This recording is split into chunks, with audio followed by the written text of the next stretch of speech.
একটুও রান্নার পানি নেই, সেই নদীর ঘাট থেকে পানি আনতে হবে।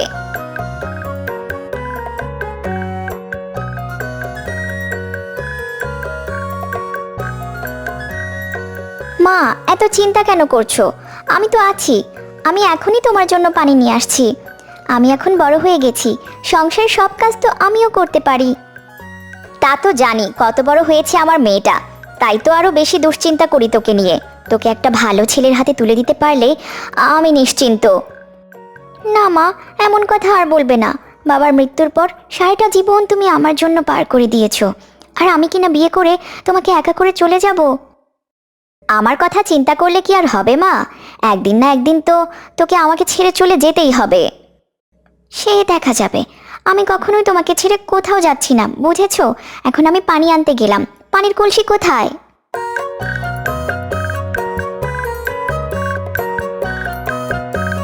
মিতু পানির কলসি নিয়ে পানি আনতে নদীর ঘাটে যায়।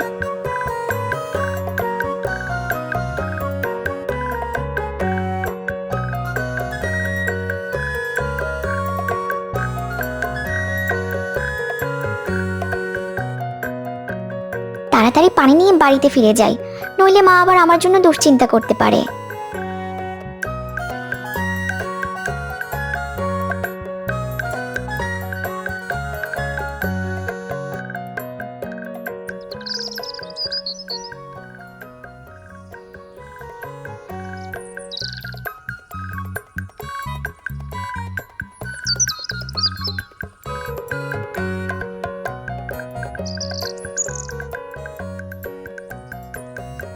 পানি, আমাকে একটু পানি দেবেন? কেউ আছেন? আমাকে একটু পানি দেবেন?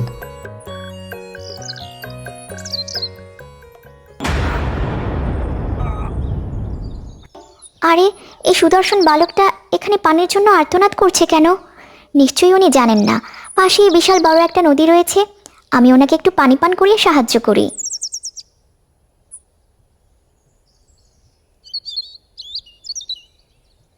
আপনার কলসি থেকে যদি 2 ফোঁটা পানি আমায় দিতেন, তাহলে আমার অনেক বড় উপকার হতো। পানির তেষ্টায় আমি আর চলতে পারছি না। মিতু সেই সুদর্শন বালককে পানি পান করায়। বড় শান্তি পেলাম। সেই কখন থেকে পানি খুঁজছিলাম। কিছু মনে না করলে আপনার বাড়িটা কোথায় বলবেন? এই তো, আমি আমার বাড়ির কাছাকাছি চলে এসেছি, পাশেই আমার বাড়ি। আজ আমি গেলাম, মা আবার বেশি দেরি হলে দুশ্চিন্তা করবেন। তারপর মিতু বাড়ি চলে যায়।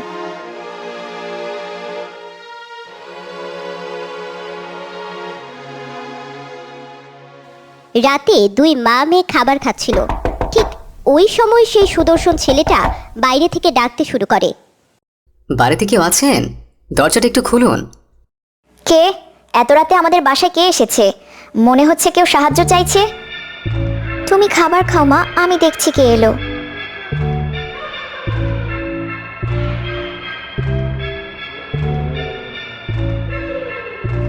মিতু দরজা খুলে ছেলেটিকে দেখে অবাক হয়ে যায়। এ কি, আপনি? হ্যাঁ, আসলে অনেক রাত হয়ে গেছে। গ্রামের রাস্তাটা ভালোভাবে চিনে না তো, তাই একটু সমস্যার মধ্যে পড়েছিলাম।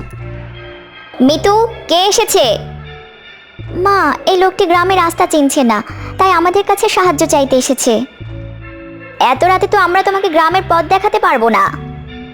বড় বিপদ হলো। এই গভীর রাতে আমি একা একা কোথায় যাই? আজ রাতটুকু না হয় আমাদের বাড়িতে আশ্রয় নাও। অনেক ধন্যবাদ আমাকে আপনাদের বাড়িতে আশ্রয় দেওয়ার জন্য। আয় মা, খাবার খেতে আয়। তুমি এসো, এই গরিবের বাড়িতে যখন এসেই পড়েছো, দুমুঠো ভাত না হয় তুমিও খেয়ে নাও।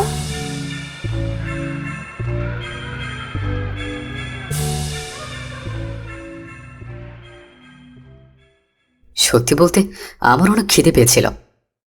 তাহলে এত সংশয় কিসের? এসো, খাবার খেতে এসো।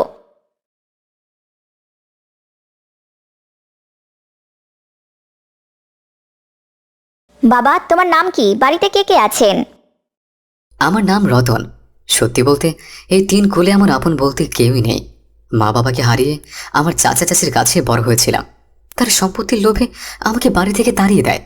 এখন কোথায় যাব, কি করব কিছু বুঝতে পারছি না। ছেলেটা কত ভালো, সহজ সরল।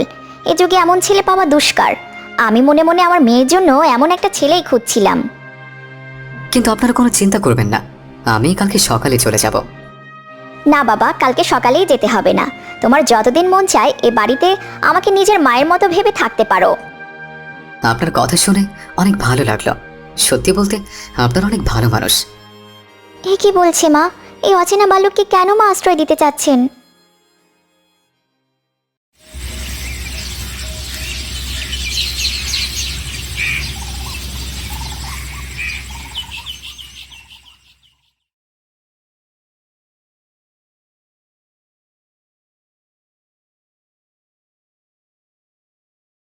মিতু, ছেলেটাকে তোর কেমন লেগেছে? বেশ ভালো ছেলেটা, কিন্তু মা তুমি ওই অচেনা বালককে কেন আমাদের বাড়িতে আশ্রয় দিলে? আমার ওই ছেলেটাকে অনেক ভালো লেগেছে।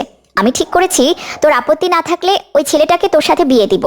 তোর কোনো আপত্তি নেই মা? মা, আমি বিবাহ করে তোমাকে ছেড়ে অন্য কোথাও যেতে পারবো না। এ কথা আমি তোমাকে এর আগে আরো 1000বার বলেছি। ওর 3 কুলে কেউ নেই, তাই তো ওর সাথে বিবাহ করলে তুই আমার কাছেই সারা জীবন থাকতে পারবি। আমিও তোকে চোখের আড়াল করতে চাই না। আমি চাই আমার মেয়ে সারাটা জীবন আমার সাথেই থাকুক। সত্যি বলছো মা?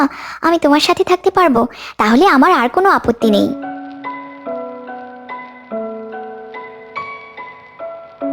ক্ষমা করবেন, আমি আপনাদের সব কথা শুনে ফেলেছি।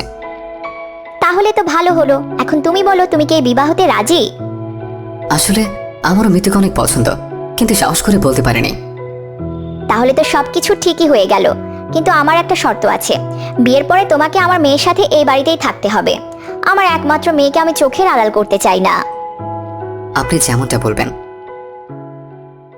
বিয়ের পর তাদের দিন সুখেই কাটছিল, কিন্তু প্রতি রাতে মিতু ঘুমিয়ে যাওয়ার পর রতন ঘর থেকে বেরিয়ে যেত, কিন্তু কোথায় যেত এ ঘটনা তাদের অজানা ছিল।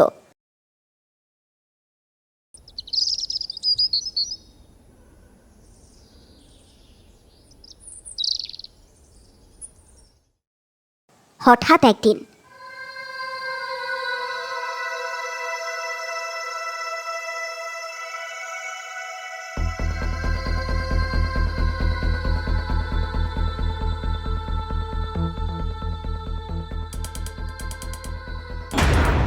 এ কি, রতন এত রাতে কোথায় গিয়েছিল? এত রাতে তো ওর কোথাও যাওয়ার কথা নয়। তুমি এখনো ঘুমাওনি? তুমি এত রাতে কোথায় গিয়েছিলে? তোমাকে হঠাৎ দেখতে না পেয়ে আমি তো ভয় পেয়ে গিয়েছিলাম। কিসের ভয়? আমার হঠাৎ করে ঘুম ভেঙে গিয়েছিল, আর ঘুম আসছিল না, তাই একটু বাইরে গিয়েছিলাম। ও আচ্ছা, তা আমাকেও ডাকলে পারতে। না না, শুধু শুধু তোমার ঘুম নষ্ট করতে চাইনি, তাই তো তোমায় ডাকিনি। অনেক রাত হয়েছে, চলো ঘুমিয়ে পড়ি।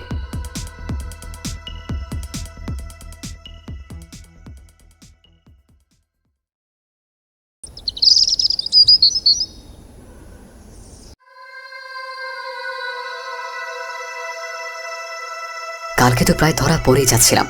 আজকে খুব সাবধানে যেতে হবে, কোনোভাবে মিতু এই ঘটনা যেন না জানতে পারে।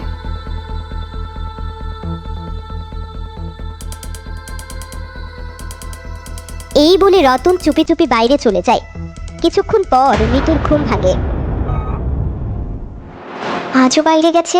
রোজ কি তাহলে ওর ঘুম আসে না, নাকি অন্য কিছু? না না, আমাকে জানতেই হবে রোজ রাতে ও কোথায় যায়।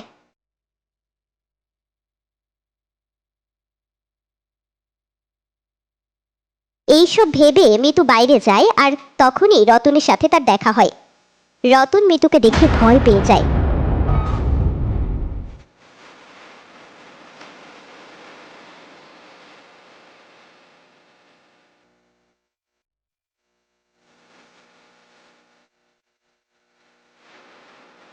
তুমি বাইরে বেরিয়ে কেন এলে? তোমাকে খুঁজতে এসেছিলাম। রোজ রাতে তুমি কোথায় যাও আজকে আমাকে সত্যিটা বলতেই হবে। দেখো মিতু, এত কৌতূহল ভালো নয়।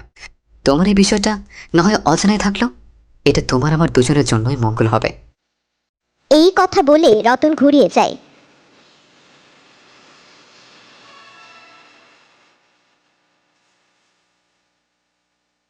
অজানা কেন থাকবে? আমাকে তো জানতেই হবে রোজ রাতে ও কোথায় যায়।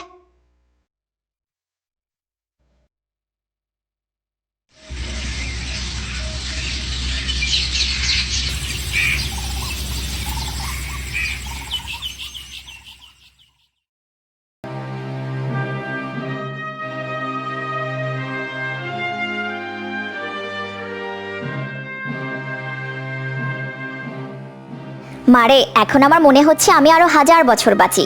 তোকে বিয়ে দেওয়ার পর তুই আমার কাছে রয়েছিস। আমার যে কি ভালো লাগে তোকে কি বলবো। মনে হয় আমার একটা ছেলে আর একটা মেয়েকে নিয়ে সুখের সংসার। এই সুখ মনে হয় না বেশি দিন কপালে শুইবে। কিরে মা, চুপ করে রয়েছিস যে, কিছু বলছিস না কেন? না মা, এমনি।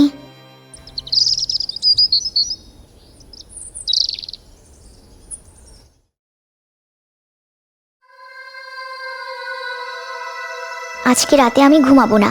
ও যখনই বাইরে যাবে আমি ওর পিছু নেব আর দেখবো কোথায় যায়।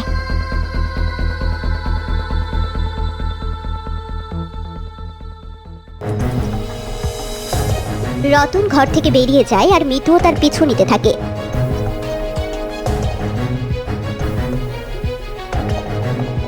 ঘর থেকে বেরিয়েই রতন বিশাল আকৃতির একটা সাপের রূপ নেয়।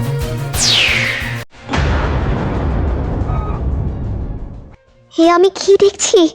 রতন আসলে মানুষ নয়, ও একটা সাপ। মা তাহলে আমাকে একটা সাপের সাথে বিয়ে দিয়েছে। আমার স্বামী একটা সাপ। না না, আমি কিছুতেই এগুলো মেনে নিতে পারছি না। আমি নিজের চোখে বিশ্বাস করতে পারছি না। এ কি করলে মিতু? তুমি আমার আসল রূপ দেখে নিলে। তুমি অনেক বড় ভুল করলে। নিজের সাথে সাথে তুমি আমারও বিপদ ডেকে আনলে। কি বলছো তুমি? তুমি আমাকে ঠকিয়েছো। সাপ হয়ে মিথ্যা বলে আমাকে বিবাহ করেছো। আজকে আমি তোমার পিছু না নিলে এ ঘটনা জানতেই পারতাম না। আমি তোমাকে আগেই বারণ করেছিলাম, অতিরিক্ত কৌতূহল ভালো নয়। তোমাকে আমি আগেই পছন্দ করতাম, কিন্তু আমি নাগরাজ আর তুমি মানুষ কন্যা, তাই তো আমাদের এক হওয়াটা সম্ভব নয়। কিন্তু আদি নাগিনের কথা অনুযায়ী আমি রোজ রাতে এসে এখানে তপস্যা করতাম। আর মাত্র 2 দিন বাকি ছিল। 2 দিন পর আমি সাপের সব ক্ষমতা হারিয়ে তোমার সাথে সারা জীবনের মতো মানুষরূপে কাটাতে পারতাম। তার মানে তুমি মানুষ হওয়ার জন্য রোজ রাতে এখানে আসতে? এ কথা তো আমাকে আগে বললেই পারতে, তাহলে তো আর আমি আসতাম না। আমি যে নাগরাজ এই কথা তোমরা জানতে পারলে আমি আর কখনো মানুষ হতে পারবো না। তাই তো আমার পরিচয় গোপন রেখেছিলাম। কিন্তু আজকে যখন তুমি আমাকে দেখেই ফেলেছ, তাই তো আমার মানুষ হওয়ার আর কোনো সম্ভাবনা নেই। না, এ আমি কি করলাম? আমি নিজের ক্ষতি নিজেই করে ফেললাম। এখন আর কোনো উপায় নেই। ভোরের আলো ফোটার আগে আমাকে এখান থেকে চলে যেতে হবে। আমাদের আর কখনো দেখা হবে না। এই তুমি কি বলছো? আমি তোমাকে ছাড়া থাকতে পারবো না। আমাকেও তোমার সঙ্গে করে নিয়ে যাও।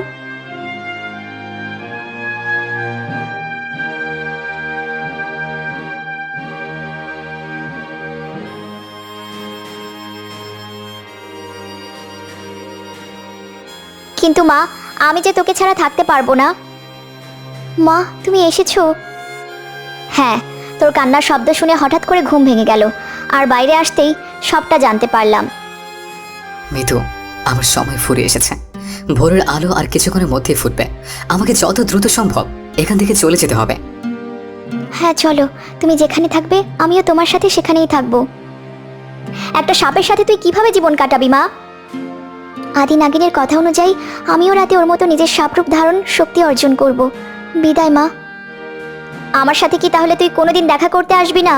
রতন, তুমি অবশ্যই আমার কন্যাকে নিয়ে একবার হলেও এখানে এসো। আমি তোমাদের অপেক্ষায় থাকবো। অমাবস্যার রাতে আমাদের দেখা হতে পারে। ওই দিন আমরা অবশ্যই আসবো আপনার ঘরে। আমি তোমাদের অপেক্ষায় থাকবো। ভালো থাকিস মা, নিজের খেয়াল রাখিস। মিতু নিজের মায়ের দিকে তাকিয়ে কান্না করতে করতে রতনের সাথে চলে যায় আর যেতে যেতে ভাবতে থাকে। ও বারণ করা সত্ত্বেও কেন যে আমি বেশি কৌতূহল দেখিয়েছিলাম কে জানে। যদি ওর বারণ শুনে ঘরেই থাকতাম তাহলে হয়তো আজকে মাকে ছেড়ে এভাবে যেতে হতো না।